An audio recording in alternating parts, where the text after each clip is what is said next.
दोस्तों, एक शिक्षक जो राष्ट्र निर्माता है या वास्तव में व्यवस्थाओं का सबसे उपेक्षित हिस्सा बनकर रह गया है।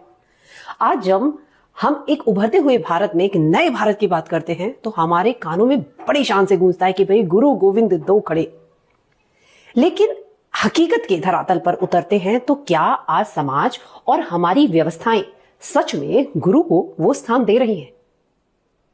आज एक युवा जिसने अपनी आंखों में राष्ट्र के भविष्य को संवारने का सपना सजाया है, भाई उसने बीएड एमएड जैसी डिग्रियों पर लाखों खर्च कर दिए और वो खुद को अब एक चौराहे पर खड़ा हुआ पा रहा है।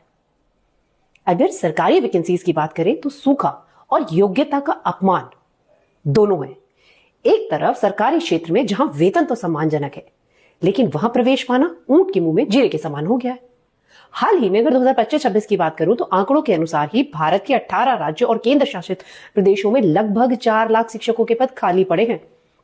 और अगर उत्तर प्रदेश की बात करूं तो जैसे बड़ा राज्य है ये, यहां पर 2 लाख से ऊपर का आंकड़ा है। और विडंबना तो देखिए, एक तरफ स्कूली शिक्षकों की कमी जूझ रही है, वहीं दूसरी तरफ योग्य अभ्यर्थी सड़कों पर नियुक्तियों के लिए संघर्ष भी कर ही रहे। जब सरकारी दरवाजे बंद हो जाते हैं तो ऐसे में बताइए ये लोग क्या करते हैं? क्या रास्ता बचता है?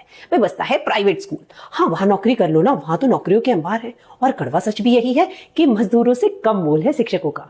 प्राइवेट स्कूल की चकाचौंध वाली इमारतों के पीछे एक ऐसा कड़वा सच छिपा है जिसे समाज अक्सर अनदेखा कर रहा है। आपने सही कहा, आज एक दिहाड़ी मजदूर भी 700 से 1000 रुपए प्रतिदिन कमाता है और महीने में 20 से 25 हजार रुपए भाई सुरक्षित कर लेता है।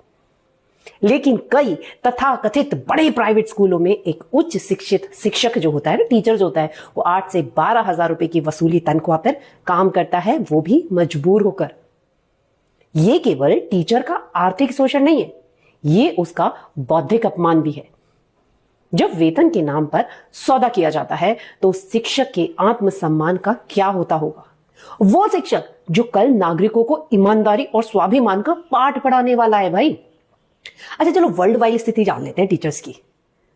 अगर हम विकसित देशों से अमूमन अपनी तुलना करते ही रहते हैं तो हमें यह समझ में आता है कि यार वो विकसित है, भला क्यों?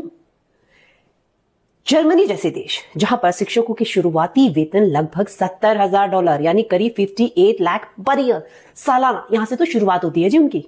वहां शिक्षक होना गर्व और प्रतिष्ठा की बात है। फिनलैंड की बात करूं तो यहां शिक्षक बनना डॉक्टर और इंजीनियर बनने से भी कठिन बताया जाता है। केवल टॉप 10% ग्रेजुएट्स जो होते हैं वही टीचिंग कार्य जो है कर सकते हैं, उन्हें ही चुना जाएगा, उन्हें पूरी स्वायत्ता और सम्मान ये दिया जाता है अगर वो टीचर है तो। सिंगापुर की बात कर लो चलो, यहां गवर्नमेंट टीचर्स को पेशेवर विकास पर भारी निवेश करती है और उसका वेतन जो प्राइवेट सेक्टर है उनके पेशेवरों के बराबर रखती है। इन देशों ने समझ लिया है कि अगर आप शिक्षा पे खर्च नहीं करेंगे तो आपको अज्ञानता की भारी कीमत चुकानी पड़ेगी। और अब एक शोषित मन क्या एक महान नागरिक बना पाएगा? एक स्कूल केवल ईंटों से नहीं, असाधारण शिक्षकों से बनता है। एक ऐसा टीचर जिसके पास धैर्य भी हो, ज्ञान भी हो और सबसे महत्वपूर्ण बात, एक शांत और संतुष्ट मन हो। लेकिन जिस टीचर को हर महीने अपने बच्चों की फीस, घर का किराया और बुनियादी जरूरतों के लिए संघर्ष करना पड़ता हो, क्या वो क्लास में खुलकर पढ़ा पाएगा? वो बच्चों के साथ रचनात्मक, जिसे स्किलफुल टीचिंग कहते हैं, बड़े सपने जो देख रहा है उसको साकार कर पाएगा जब उसके खुद के सपने व्यवस्था की भेड़ चढ़ चुके हैं? और भविष्य की राह क्या है? क्या हम इसमें सुधार कर सकते हैं? इन व्यवस्थाओं को बदलने के लिए अब हमें कठोर कदम उठाने की वास्तव में आवश्यकता है।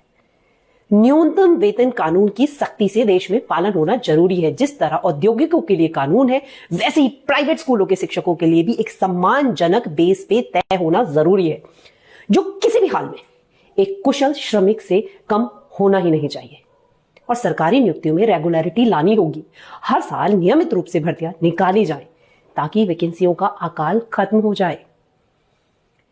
टीचिंग को प्रोफेशन नहीं, मिशन की तरह सम्मान मिलना चाहिए।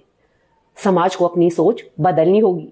टीचर जो है चूर्ण बेचने वाला नहीं है भाई, समाज की नींव रखने वाला शिल्पकार है।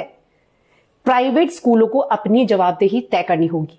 स्कूलों की मान्यता इस आधार पर होनी चाहिए कि वो अपने स्टाफ को न्यायपूर्ण वेतन दे रहे हैं या नहीं दे रहे।